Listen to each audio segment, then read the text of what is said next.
नमस्कार, मैं हूं आपके साथ अभिषेक पुंडी। उत्तर प्रदेश के युवाओं के लिए एक बार फिर से खुशखबरी की बौछार हुई है। मुख्यमंत्री योगी आदित्यनाथ ने एक साल में दूसरी बार विशाल पुलिस भर्ती का तोहफा देते हुए 32,679 कांस्टेबल पदों पर भर्ती में सभी वर्गों के अभ्यर्थियों को अधिकतम आयु सीमा में 3 साल की बड़ी छूट दी है। ये वही योगी आदित्यनाथ हैं जो युवाओं के सपनों को पंख देने में सबसे आगे हैं। इससे पहले ही साल 2025 में ही 60,244 पदों पर भर्ती पूरी करवाई थी और अब 2026 की शुरुआत में ही लाखों युवाओं की आयु बाधा दूर कर नई उम्मीद जगाने का काम किया है। योगी सरकार का यह फैसला साबित करता है कि उत्तर प्रदेश के युवा उनके लिए सर्वोच्च प्राथमिकता है। ग्राफिक्स के जरिए आपको दिखाता हूं कि इस पूरी भर्ती प्रक्रिया में क्या कुछ हुआ है। जिन युवाओं की उम्र 22 साल है उन्हें 3 साल की छूट दे दी गई है और अब उन्हें 25 साल उनकी उम्र हो जाएगी। दिखाइएगा जरा। 32,679 पदों पर भर्तियां अब ये होंगी।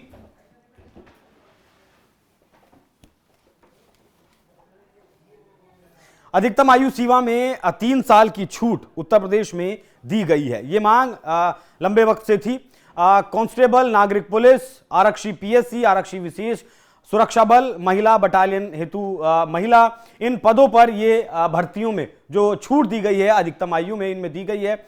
आरक्षी घुड़सवार पुलिस, पुरुष और महिला दोनों, जेल वार्डर पदों पर भर्ती प्रक्रिया में शामिल होने वाले सभी वर्गों के अभ्यर्थियों को यह छूट काफी मददगार साबित होगी। ऐसी मांग लंबे वक्त से उत्तर प्रदेश में थी। ऐसे पुरुष अभ्यर्थी जिन्होंने 1 जुलाई 2025 तक न्यूनतम 18 साल की आयु पूरी कर ली हो और अधिकतम 25 वर्ष की आयु से अधिक ना हो, ऐसे युवाओं को इस एज लिमिट का फायदा मिलेगा। मतलब अभ्यर्थियों का जन्म 2 जुलाई 2000 से पहले और 1 जुलाई 2007 के बाद नहीं होना चाहिए। ऐसे युवाओं को यह एज लिमिट में छूट दी गई है। ऐसी महिला अभ्यर्थी जिनकी न्यूनतम आयु 18 साल और अधिकतम आयु 28 साल है, यानी महिला अभ्यर्थियों का जन्म 2 जुलाई 1997 से पहले और 1 जुलाई 2007 के बाद नहीं होना चाहिए। ऐसे युवाओं को इसमें एज लिमिट में फायदा सरकार के द्वारा दिया गया है। आरक्षित वर्गों, स्वतंत्रता संग्राम सेनानियों और अन्य विशेष श्रेणियों के अभ्यर्थियों को शासन द्वारा निर्धारित नियमों के मुताबिक आयु सीमा में छूट दी जाएगी। अब एज लिमिट सिविल, अगर बात करें किन किन पदों पर भर्ती होगी तो सिविल पुलिस में 10,469 पदों पर महिला और पुरुष अभ्यर्थियों की भर्ती होगी।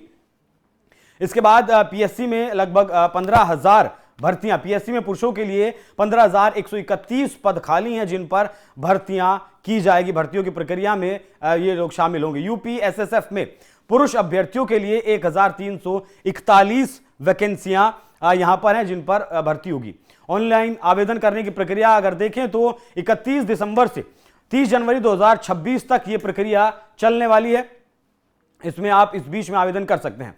आवेदन करने से पहले UPPRPB.in पोर्टल पर 1 टाइम रजिस्ट्रेशन यानी OTR करना आपको जरूरी होगा। OTR के बिना आप ऑनलाइन आवेदन नहीं कर सकते हैं। तो ये एक साल में 2025 की अगर बात करें तो योगी सरकार ने दूसरी भर्ती में ये इस तरीके की बात कही है। योग्यता की अगर बात करें तो 12वीं पास योग्यता होनी चाहिए और अतिरिक्त योग्यता अगर आपके पास है DOEACC या फिर NIELIT संस्था से कंप्यूटर में O लेवल या उससे हाई लेवल का सर्टिफिकेट अगर आपके पास है तो आपके पास फायदा होगा। आपको प्रादेशिक सेना में कम से कम 2 साल की सेवा, एनसीसी का B प्रमाण पत्र अगर आपके पास है तो भी आपको इसमें अलग लाभ मिलेगा। ये जो OTR है, OTR की प्रक्रिया क्या है इसे भी समझ लीजिए। यूपी पुलिस समेत कई सरकारी भर्तियों में OTS या OTR का मतलब है 1 टाइम रजिस्ट्रेशन, एक बार पंजीकरण करवाना जरूरी है।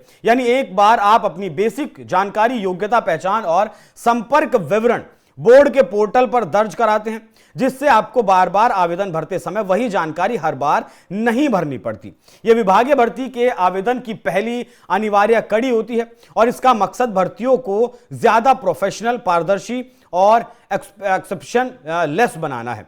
OTR में क्या क्या करना होता है? 1 टाइम रजिस्ट्रेशन में अभ्यर्थियों को सबसे पहले आधिकारिक वेबसाइट जैसे UPPBP.gov.in पर जाकर अपनी पहचान और शैक्षिक योग्यता से जुड़ी बुनियादी जानकारी दर्ज करनी होती है।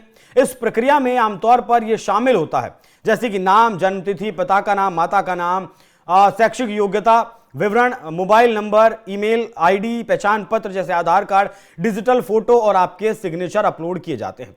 सभी जरूरी दस्तावेजों की स्कैन कॉपी अपलोड करनी होती है। एक बार ओटीआर पूरा हो जाने के बाद आपकी प्रोफाइल सिस्टम में सेव हो जाती है। इसके बाद जब भी आप यूपी पुलिस या किसी अन्य बोर्ड की भर्ती के लिए आवेदन भरेंगे तो आपके आधार जो है आप दोबारा से आपको वो जमा नहीं करना पड़ेगा। ओटीआर जरूरी क्यों है ये भी समझ लीजिए। इससे आपका फ्यूचर रिकॉग्निशन होता है। अलग अलग भर्ती परीक्षाओं में सिस्टम आप ही आपका रिकॉर्ड पहचान लेता है। गलती की संभावना कम हो जाती है। बार बार डेटा टाइप करने की बजाय एक बार जो डेटा टाइप हो गया उसी का बार बार इस्तेमाल होता है। पारदर्शिता ज्यादा बढ़ती है। आधार आधारित पंजीकरण में फर्जी आवेदन की संभावना घटती है। डेटा मैनेजमेंट सरल हो जाता है। बोर्ड को अभ्यर्थियों का डेटा अच्छे से ट्रैक और प्रोसेस करने में मदद मिलती है। बाकी ओटीआर करना अनिवार्य है। बिना वन टाइम रजिस्ट्रेशन किए आप आवेदन नहीं कर पाएंगे। ओटीआर की प्रक्रिया ऑनलाइन ही पूरी की जाएगी। एक बार ओटीआर होने पर उस रजिस्ट्रेशन नंबर जो पासवर्ड आपको मिलेगा, आगे का पूरा जो आवेदन है वो आप पूरा पढ़ सकते हैं। तो योगी आदित्यनाथ की तरफ से ये छूट दी गई है। जिन बच्चों की उम्र पहले मतलब जो 22 साल हो चुकी थी और वो आवेदन नहीं कर पा रहे थे, ऐसे बच्चों की जो लिमिट थी वो बढ़ा दी गई है और अब वो ज्यादा लोग इस पर कहें तो आवेदन कर पाएंगे। या फिर जिनकी उम्र निकल गई थी और युवा सोच रहे थे अब हम भर्ती का हिस्सा नहीं हो पाएंगे। फीस की अगर बात करें तो सामान्य, ईडब्ल्यूएस और अन्य पिछड़ा वर्ग के लिए 500 रुपए लगेंगे।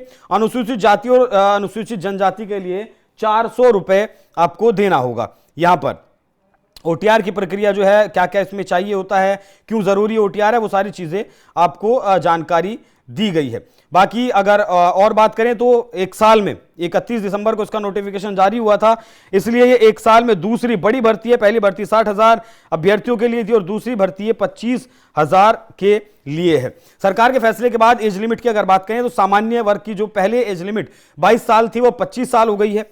ओबीसी और एससी एसटी की जो एज लिमिट पहले 27 साल थी वो अब 30 साल कर दी गई है। महिलाओं में अगर बात करें, सामान्य वर्ग की जो एज लिमिट पहले 25 साल थी अब उसे बढ़ाकर 28 साल कर दिया गया है। ओबीसी एससी एसटी की पहले जो उम्र थी महिलाओं की 30 साल, उसे अब 33 साल कर दिया गया है।